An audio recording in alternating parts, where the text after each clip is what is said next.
Hello friends, welcome to W script tech. इस video में हम जानेंगे टूल बॉक्स में जो एडिटिंग टूल हैं लाइन से रिलेटेड, उसको हम देखेंगे, जैसे कि crop tool, knife tool, virtual segment tool and eraser tool.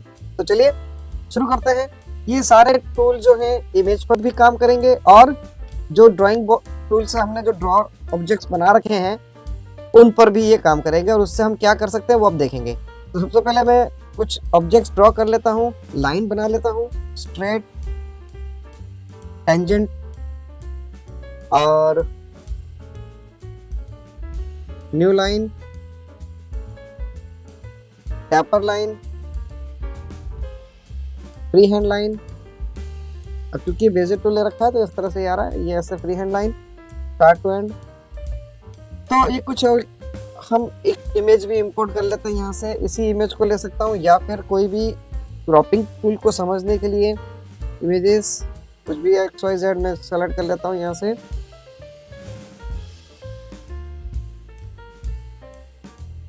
एक ये इमेज लिया बैकग्राउंड के लिए मैंने और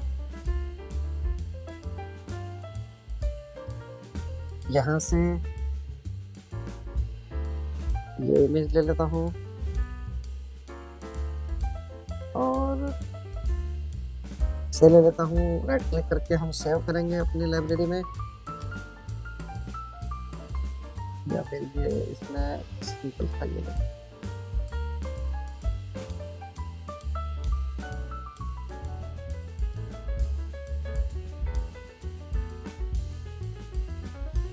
काफी छोटी साइज है, फिर भी हमें चेक करना है और बड़ा लेना है तो ये बड़ी साइज ले सकते हैं।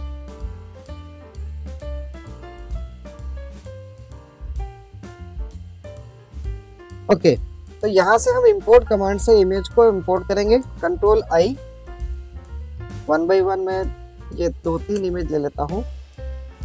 इनमें वेब ईपी वाली जो है नहीं होगी, इसको हमें पेंट ब्रश में करना होगा। जेपीजी इंपोर्ट कर लेते हैं। ये हमारा इमेज है। सबसे पहले आते हैं क्रॉप टूल की तरफ। क्रॉप टूल काम आता है इमेज को क्रॉप करने के लिए। तो इमेज को हम क्रॉप करेंगे क्रॉप टूल से। ऐसे एक विंडो बनाएंगे, इसके चारों तरफ एक रेक्टेंगल शेप बनेगा। इस रेक्टेंगल की हेल्प से हम ये इमेज जो सेलेक्टेड इमेज है इसको हम एक्स्ट्रा एरिया, जो भी इसके बाहर का एरिया है उसको हटाना है, हम ऐसे रिमूव कर सकते हैं। सेलेक्ट करेंगे और क्रॉप कर देंगे।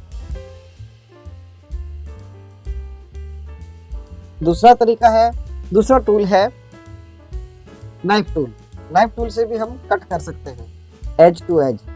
इस एज से लेकर के इस एज तक हमें कट करना है, तो एज टू एज ऐसे ड्रैग करते हुए इमेज को कट कर। अब आप इसको अलग कीजिए, ये पार्ट अलग हो गया, ये पार्ट अलग हो गया। अगेन चेक कीजिए नाइफ टूल, इसमें फ्री हैंड भी दे रखा है। जो सेलेक्टेड है उसमें मैं फ्रीक्वेंटली इस एज से ऐसे रफली कट कर सकता हूँ। अलग कर लीजिए। ये नोड अलग नहीं हुआ है, नोड जरूर बता रहा है हमने जहाँ से ऐड किया है। Cut tool, free hand mode, slice करेंगे इसको एंड गैप देना चाहे गैप दे सकते हैं। ऑटोमेटिक ऑप्शन, कन्वर्ट करना चाहे कन्वर्ट कर सकते हैं। सेलेक्ट अगेन, इसको मैं इस नोड से इस नोड तक कट कर लेता हूँ। अंडू अनग्रुप करेंगे, कंट्रोल, सॉरी ये नहीं हुआ, दोबारा करते हैं। मिड पॉइंट थोड़ा सा बाहर की तरफ रखेंगे, ये अलग कट जाएगा फ्री हैंड, ये अलग कट जाएगा। देखिए दोबारा करते हैं। जो सेलेक्टेड ऑब्जेक्ट है यहाँ से स्टार्ट करेंगे नोड को, ये मैंने लिया, थोड़ा सा इसको बाहर की तरफ लिया था। तो एंड पॉइंट पे क्लिक नहीं करना है, थोड़ा सा उसको बाहर ले जाना है, तो ऐसे ये कट कर देगा। इस प्रकार से हम इमेज को कर सकते हैं। अब एक बात है, वो ये है कि हमने जो इमेज इंपोर्ट किया है वो इमेज है .webp फॉर्मेट में है, तो ये फॉर्मेट कोरल ड्रॉ में इंपोर्ट नहीं होता है। इसके लिए हम क्या करेंगे, राइट क्लिक करते हुए इसको पेंट ब्रश में ओपन करेंगे। ये अदर देन कोरल ड्रॉ का एक पार्ट है, ये हमने जो डाउनलोड किया वो कोरल में इंपोर्ट नहीं हुआ। उसका रीजन क्या है कि ये वेब फाइल है इसलिए नहीं कर रहा है, तो वो फॉर्मेट ही सपोर्ट नहीं करता है। तो हम इसको पेंट ब्रश में ओपन कर लेंगे, ओपन विद पेंट, और सेव करेंगे as a JPG. Save as JPG और पीएनजी, जो भी आप यूज करना चाहें। जेपीजी ले लिया मैंने, इसको एज ए जेपीजी सेव कर लेंगे सेम नाम से। ठीक इसी तरह से इसे भी हम ऐसा करेंगे, edit, open with paint and then save as JPG. तो वेब एपी फॉर्मेट की फाइल को हमें आसानी से अगर लेना हो तो पेंट ब्रश में उसको सेव कर लीजिए as a JPG and then you can import it. तब यहाँ से मैंने ये इम्पोर्ट किया। ओके, मुझे बताना था क्रॉप टूल। तो क्रॉप टूल सिलेक्टेड इमेज में जो भी एक्सेस एरिया है वो नहीं चाहिए, तो आप उसको एक विंडो बनाइए। मुझे यहाँ से लेके यहाँ तक इतना ही मेरे को इमेज शो करना है, तो मैं इतना सेलेक्ट करूंगा, डबल क्लिक कर सकता हूँ, क्रॉप पर क्लिक कर सकता हूँ, ये एक्सेस एरिया इसमें से हट जाएगा। ये क्रॉपिंग टूल का रोल है। दूसरा मैंने आपको बताया है कि अगर मेरे को इसी को ऐसे कट करना है तो मैं यहाँ से नाइफ टूल यूज करूंगा।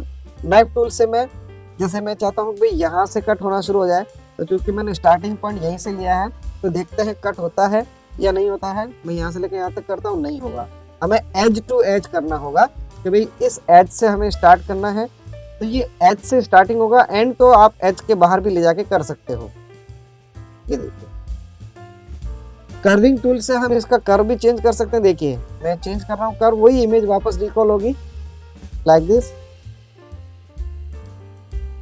ये इसका नाइफ टूल का रोल है। नाइफ टूल से सेलेक्टेड ऑब्जेक्ट में आप इमेज कर सकते हो, या इस तरह से ये टूल ड्राइंग ऑब्जेक्ट भी ले सकते हो। तो मैंने जैसे क्रॉपिंग करना है, यहाँ से यहाँ तक इतना लूंगा तो क्रॉप कर देगा इतना ही।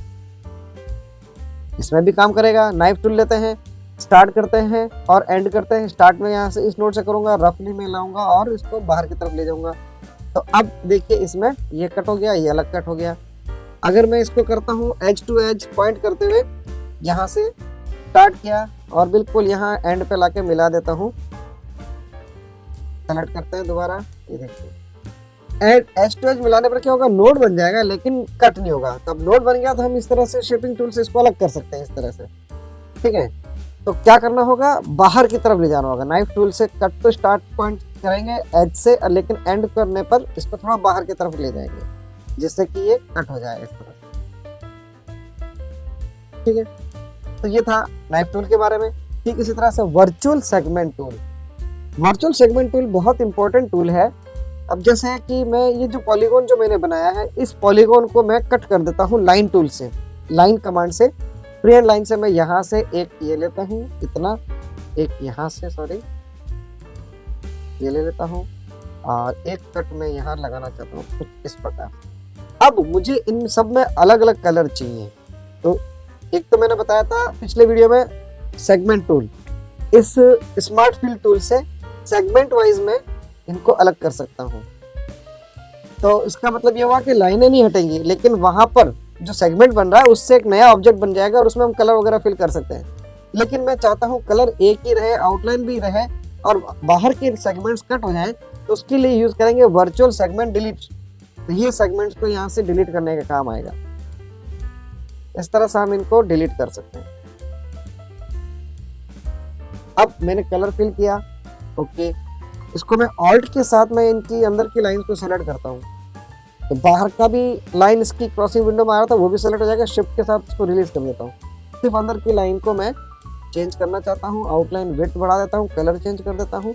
ऐसा अगर मुझे सेगमेंट बनाना हो तो मैं बड़े ही आसानी से क्रॉसेस बना लूंगा और उन क्रॉसेस को वर्चुअल सेगमेंट टूल की हेल्प से डिलीट कर सकता हूँ। इसे कहते हैं वर्चुअल सेगमेंट डिलीशन। ये अंदर भी हो सकता है, ऐसा नहीं है ये लाइन यहाँ से क्रॉस कर रहे तो ये यहाँ पर भी डिलीट हो सकती है। जरूरी नहीं पॉलीगॉन के बाहर भी हो, जहाँ कहीं पे भी क्रॉस आ रहा है। अगर आपने कोई बाहर की तरफ ऐसे मल्टीपल लाइंस बनाई है तो इनमें भी हम क्रॉस डिलीट कर सकते हैं। जैसे मैं इसको यहाँ से लेके यहाँ से इसको मैं ऐसे कट कर लेता हूँ यहाँ से इसका।